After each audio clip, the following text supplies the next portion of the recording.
Hi, and welcome to the Grow Your Biz Show. This is the place where I interview strategic entrepreneurs who can help you to navigate your niches and perfect your pitches so you can grow your own business. Hi, I'm Paul Madsen, and this is the Grow Your Biz Show, and this is episode number 54, and I'm excited about that, but I'm more excited about my guest today. This is Jeff Beals. Jeff, welcome to the program. Thanks, Paul. Good to have you here. Everybody knows Jeff, maybe.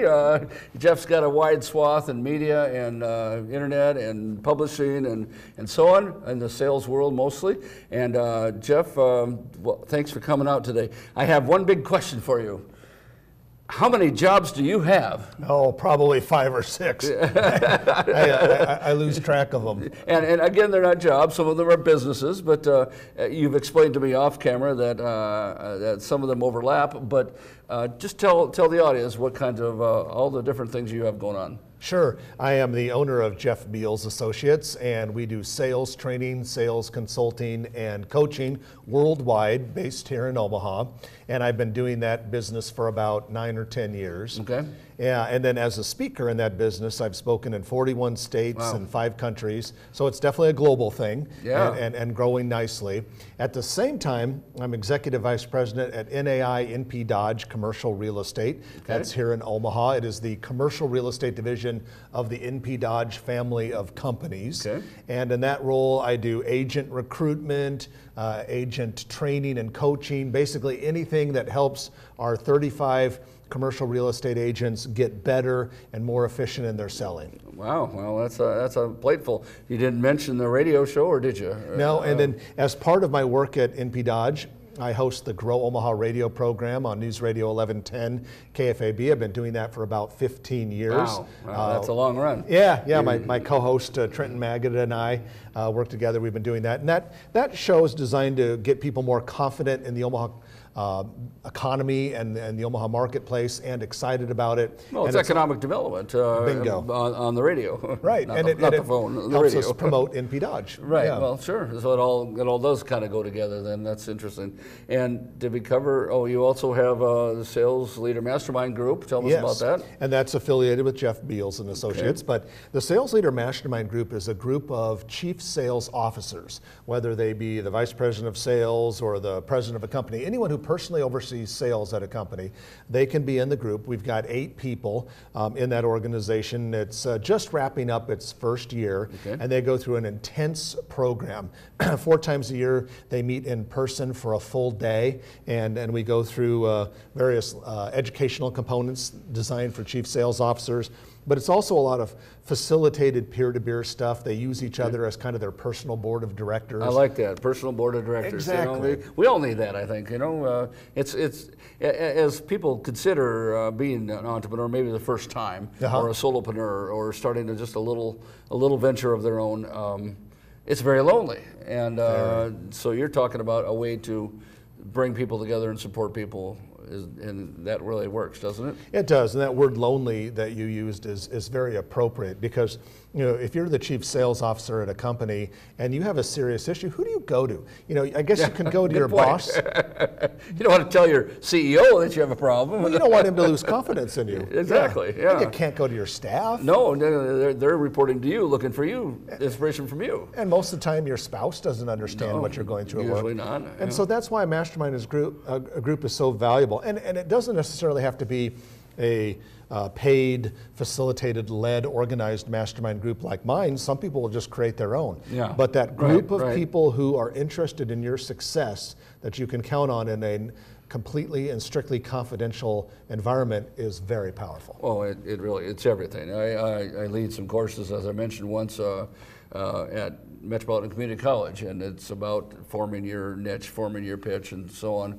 And just watching the mind, it's about a 5-hour course, 4 to 5 hour course, and people come together kind of their eyes wide open, like, what could I possibly do? And as a result, I facilitate them working together in that kind of environment, similar to probably what you do, but not ongoing.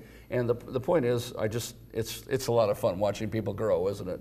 Oh yeah, absolutely. To play a part in someone else's personal or business success is so gratifying. Sure. Well, let's play a part in some people's success here. Last episode we talked about long-term Larry, who's 61 years old, sent out 120 resumes, can't get a job, had a couple nibble interviews, but says, "Boy, there's nothing out for me.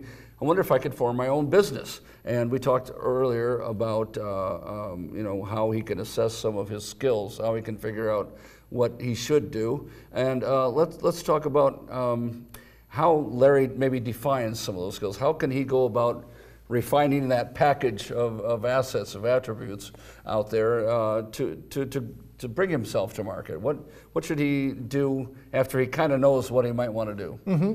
I would say the first thing in defining that would be to define who you're talking to. I like it. And so I call it your personal sphere of interest.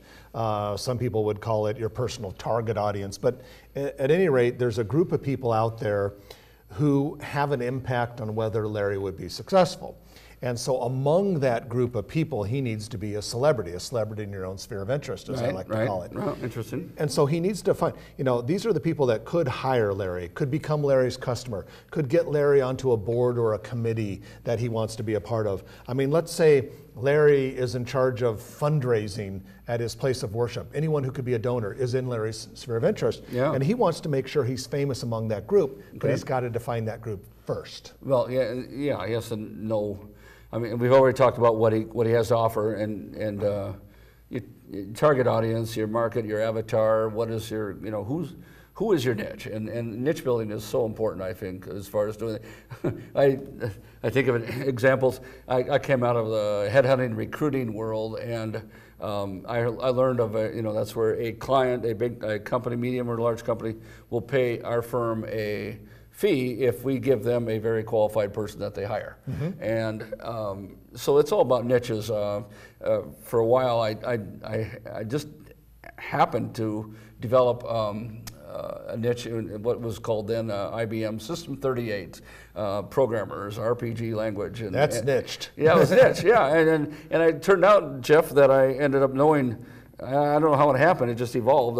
Where I wish I was smart enough to say I did this on a plan, but it just grew. I knew all the little manufacturing companies up and down I-29 between Sioux City and Kansas City that had these kinds of computers at them, and they were all looking for the similar kind of person. And I kind of knew what was going on, who's coming, who's going, who needed people, and it turned out I left that company, and I wish I would have stuck with it because that was a real nuanced niche that I got into. That was my target audience, my target market. And they started to know me, and I definitely knew them. That was before the internet even, or before the internet was popular and used well. And I guess, that niche that Larry is developing, I mean, he needs to jump in there and market himself within that niche. And what any further thoughts or ideas about what he should do along that sphere of influence that you talk about? Right, yeah. And once you know who's in that sphere of interest, the next thing you want to do is be present among that people. In fact, I like to use the word everywhere. I like it. And Paul, I would tell you, you are being successful as a self-marketer or a celebrity in your own sphere of interest the first time someone comes up to you at a function and says, "Paul, I see you everywhere. Everywhere I go, you're there. You're everywhere." If you get the everywhere comment, pat yourself on the back. Yeah, you're doing something right. Right, because you have to be deliberate about getting out of the office, getting out of your home, off your couch, and being in your sphere of interest at least once per day. Well, that's really good. Jeff Quant, who's helped me out over the years with technology and et cetera, and marketing, talks about you got to get out from behind the glass. It's so easy. Yeah. And I've done jobs in sales where I'm on the phone a whole bunch, and jobs in the office. And now it's so easy with all the social media tools to say, "Oh, I'm working here. I'm selling. I'm pitching," and you're not, because you need to do what? You need to get out of the office. And what groups or what organizations or what venues can people jump into to do some of that kind of thing? It flat out doesn't matter as long as as long as the group is populated by people in your sphere of interest. Okay. And so, you know, for some people, they like to go to Chamber of Commerce activities because those are in many cases designed to bring business people together and facilitate introductions. Other people like to be on boards and committees, roll up your sleeves alongside a person, you bond with that person, and you can develop a and great nonprofit boards and committees too. Absolutely. I've known people who've successfully done that, where they, and you've done some of that too. You jump in to these, they're civic nonprofit organizations. A lot of business leaders jump in there, and guess what? All of a sudden, a new relationship is born, and you know, say, well, you know, Jeff, my company needs some sales training. We need to sell more. Yeah. How do we do that? And they'll, you know, be happy to come out and work with you on that. And so all of a sudden, you have a low resistance point of sale, right? Yeah, absolutely. And I think the one thing you have to watch out though for, Paul, if you do kind of take on that in-person networking thing, is you can't network for the sake of networking. Okay. And there are too many people that do that. All right. Someone hears, oh, I need to go to a networking thing, or I need to be out there networking in order to get a job someday, or in order to find clients. And so they go to the nearest Chamber of Commerce mixer, or God knows what, and they go around, and typically they'll go with a coworker or a friend, so they mostly stay with that person, have some free hors d'oeuvres and drinks, or maybe they keep going to the same thing over and over again, and they keep talking to the same people. Well, what good does that do? Well, I've been to within Omaha one. I was scoping out joining a networking group, and they said, well, go to several different ones to see which one you like, right? Because they had several chapters, and I did. I went to this one group. It will go nameless, and I was there, and I could tell that the people had been in that network group together as a group for a long, long time, because they were really tight as a group, and they knew each other like brothers and sisters, and it just seemed pretty close to me. Like, how many years will I have to go to this group to be known, liked, and trusted by the people who are in this group? It just seemed kind of close. So I really like your comment about don't network for the sake of networking. Well, an example you used, I mean, that's not a networking group, that's a social club. Yeah, that's perfect. Right, that's a social club. That's absolutely what it was. And so, I really like your comment about how it's, you know, be sure you go to where your sphere of influence is, your sphere of interest is. Because if you're have a real, let's say I'm selling services for replacing System 38 programmers, and because who isn't? Yeah, who isn't? I mean, that is a tight niche. And I'm going off to some flower arranger conference. Well, what good does that do? Right, right. In fact, and I think once you know exactly where you're going to network and why, the next thing is to be purposeful about it. And the term I like to use, Paul, is goal-based networking. Goal-based networking. Okay. So the next time you go to a networking event, you have a 3-tiered goal planted in your head, okay? Goal number 1 is, I am going to get a direct opportunity from this event. All right, that could be a client or a job offer or an invitation to something or other. Sadly, goal number 1 hardly ever happens. So if it does, it's greit, right? Yeah, but you, like you said another time, you want coffee out of the deal. To get a one-on-one, right? So I like going to it with a goal, because you're too often it's a social club. Right. Is there a second step you said? Yep. Goal number 2 is, I will get a very good lead on a direct opportunity. Okay. And goal number 2 should happen every single time you go to a networking event. And if it doesn't, it means either you're not staying long enough, you're not talking to enough people, or you're not asking enough probing questions. Well, and that's it. I mean, very seldom, and I've heard it said how you go to these things, or you just in social you're networking, in general networking or socializing, and you, the other person asks you what you do only to get it out of the way so they can tell you what they do. Yeah, exactly. Oh, that's great. You know, they're like, tell me. Oh, really? Oh, really? Yeah. Oh, well, what I do. Yeah, exactly. And I think that goes back to, then you need to have that compelling pitch, or that concise pitch. Yeah. Tell us about some of that. Well, I think a compelling pitch is something that you say about yourself, whether it's in person, face to face, or whether it is on social media. It is something that you say about yourself that shows what value you give to another person. Okay. So for instance, a lot of times I'll go to a networking event and you'll ask someone, so what do you do? And they'll say, as I like to say, well, Paul, I engage progressive, forward-thinking Fortune 500 companies that are seeking to shift their paradigm and adopt more of a global platform, blah, blah, blah, blah, blah, right? Yeah, it means nothing. It means nothing. Buzzword, so instead, jargon. Yeah, or just, I mean, people don't, it just goes in one ear and out the other. Yeah. So instead what you want to do is you want to say to someone something that is compelling. Right. And there's an example that I think was even in that book I wrote 10 years ago that I love to use. And it's a story about a guy who had a business in which he helped people buy automobiles. Okay. He had a business, he helped people buy cars. But this was his elevator speech, his introduction, if you will. Okay. He would say, Paul, you know how some people get stressed out, nervous, and anxious when they have to even think about buying a new car? Yeah. Well, what I do is for $299, I become the eyes, ears, and mouthpiece of the car buyer. I sit down with them and figure out exactly which makes and models are right for them. I go with them to the dealership, sit in the back seat while they're doing the test drive. But most importantly, when it comes time to negotiate the price and terms of buying the vehicle, I sit in front of the dealer and do it for them. I'm with them until they drive the car off the lot. What are you doing Tuesday? Yeah, yeah. Most people hate buying cars. I mean, and that's it. You think about what you've done, and I love the. Do you know how? Yeah. And then, well, what I do. Mm-hmm. Is that Sarah Edwards and John Sarah Edwards? I think. Sounds good to me. You know, they I think originated some of that. You know, do you know how gets the whole thing going about relating to the problems of the prospect as you're talking to. Do you know how X, Y, and Z? Well, yeah, I can relate to that. Yeah, I definitely think, yeah.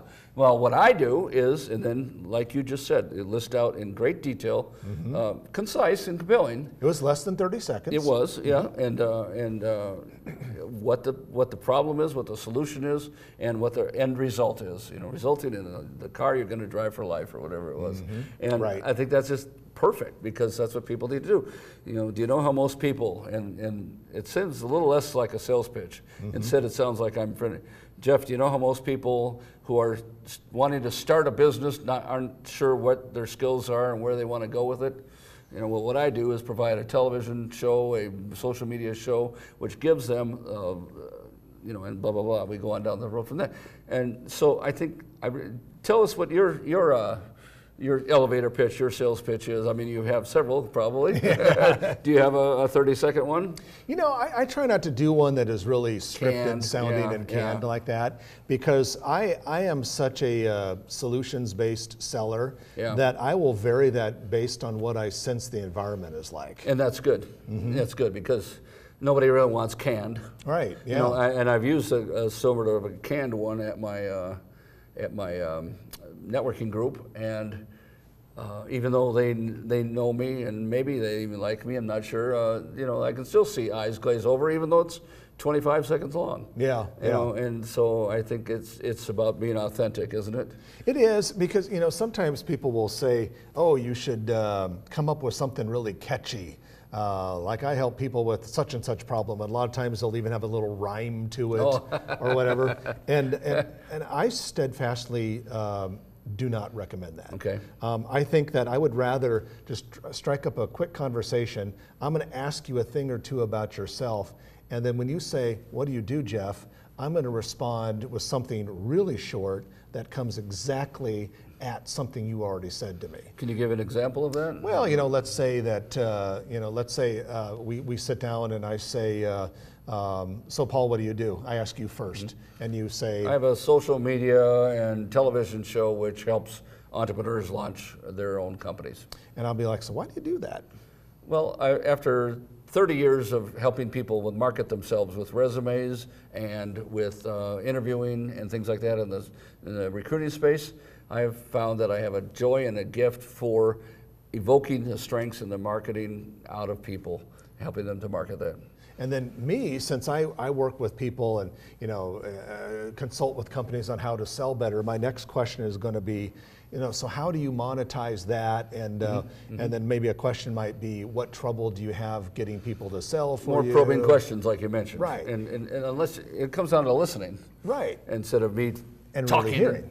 And what? And really hearing what you say. I say what? Yeah.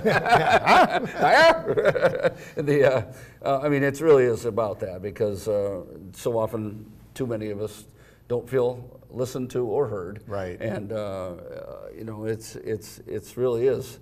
Again, you go back to those networking groups, and it's the one who wants to just go ahead and get it out quick, so they can tell, get yours out of the way so I can tell you mine. Right. And thinking like it's going to be magic dropping from the sky, that all of a sudden, because I had my great pitch, it's going to work. I much prefer your strategy of getting in and doing that. So that's terrific.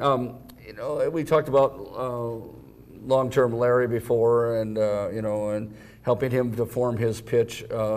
So the bottom line of what he should do is let's summarize that, I guess, as we work toward wrapping up here this episode. Listening, asking probing questions. Yes. And what else? He also needs to define exactly who he's talking to. Oh, yeah, we talked about that, right? His sphere of personal sphere of interest, and he also needs to figure out what his messaging is going to be. He also needs to know why he wants to define himself. Is it because he wants to go do something entrepreneurial and leave the corporate world? Is he wanting to get a better job in the corporate world, or is he looking for customers? And one of the things that's really important for a guy like long-term Larry, who, let's say, he's been in the same cubicle farm company for 30 years. Okay, because I think in the last episode you said he was 61. Yeah, exactly. So let's say he's been working there since he was 31. Yeah. And the phrase that you want to remember is build the relationship before you need it. Before you need it. Okay. That's good, because and he probably didn't, because he's been working there so long. He's got his routine and his drill. Right, and I'm not gonna look down on him for not doing it, because didn't need to. He didn't need to, and that's not the way long-term Larry was wired, right? But we all know in this day and age that it's the long-term Larrys who've built up big pay, who've got 6 weeks of vacation. They're the ones that get canned suddenly. Like, that's when you say, he looked so healthy before lunch, and now his desk is now he's gone, he's dead. Yeah. And so then Larry's sitting there thinking, oh crap, I need to go out and make a whole bunch of friends on LinkedIn. All of a sudden, yeah. Well, then you're in desperation. Yeah. And these people don't know you. So if you are a Larry right now, start building that LinkedIn profile now. Start going to real networking events for real networking purposes now. And be sure you go, with a goal-based networking. Right. Be sure you go with you want to get one direct appointment out of it. You want to get a direct lead, or you want to get a direct opportunity, or a very good lead on a direct opportunity. And then the third goal, which we didn't mention prior, was every single time you go to a networking event, you want to learn valuable intel. I don't say information, I say intel. Yeah, I like it. Okay, and meet people who are in your sphere of interest who can benefit you. That should happen multiple times at every single networking event. And if it isn't, it's the same thing as goal number 2. You're not staying long enough, not talking to enough people, or you're not asking enough questions. And you're maybe at the wrong networking event. I mean, not all, and some of them are real general. You can go into everybody needs sales, and so you can go to any networking event and uncover some problems, I'm sure. Yes and no, because if you think about it, all right, if you are some guy who's working in sales, and I see you at a networking event, you might be able to lead the business for me, i.e. you could have the ear of your boss, but really I only want to go to networking events that have sales decision makers. Okay, yeah, that's what I'm saying. Right, if you go to a general chamber of commerce thing and there's nothing but real estate agents or insurance salespeople, well, those are not the buyers who are going to hire you. Right. So you got to go to, how do you get to these other levels of events then? Well, what you have to do is you have to have a very critical eye and be very judicious in what events that you go to. And so I will, sometimes I'll test out an event to see who's there. Right. And if there aren't VPs of sales or owners of companies, I'm probably not going to that event again. Yeah, well, sure. Right. Because I only have so much time in the day. Right. Especially doing 2 jobs. Yeah, 2, like 5 or 6. 5 jobs. 6, whatever, they overlap, right? Yeah. Well, as we wrap up then, I think when it comes down to, when it talks about getting people to launch, just in summary, I mean, they have to, I think you've said something about a bad launch is better than no launch, or what was that quote again? I was going to say that one of my favorite sayings came from a famous U.S. military general. I'm pretty sure it was George S. Patton. Okay. And he said, a good plan violently executed today is better than the perfect plan tomorrow. And I think people who are thinking about launching something entrepreneurial, or they hate their job and they want to get started, have got to act. Well, there's a lot of people, Paul, that will prepare to prepare to prepare. Oh, I've done it. Yeah. I've been there, and it's much easier there. There's no rejection, and we can talk about rejection next time we get together and overcoming that. But Martin Luther King, I believe, said, take that first step. You can't see the top of the staircase, but take that first step and make something happen, because what? You're going to learn from it. Yeah. Well, I've learned a lot today with Jeff Beals here. And Jeff Beals, how do people reach you? Best way is to go to my website, jeffbeals.com. Also, you can look at any of my social media. I'd be happy to connect with folks. That'd be wonderful. And you have a lot of connections out there. I know you've been working hard at it for 18 years and building quite a network, and that's fantastic and impressive. I think people can learn a lot from watching Jeff and how he's promoted himself with books, with media, with traditional media, social media. As you launch your venture, I hope you consider doing some of those kind of things as well. Be sure to watch us next week on the Grow Your Biz Show, and check out our credits after the program for Jeff's contact information and my upcoming classes at Metropolitan Community College. Hey, we'll see you next week. Jeff, thanks a lot. Thanks, Paul. Appreciate it. You bet.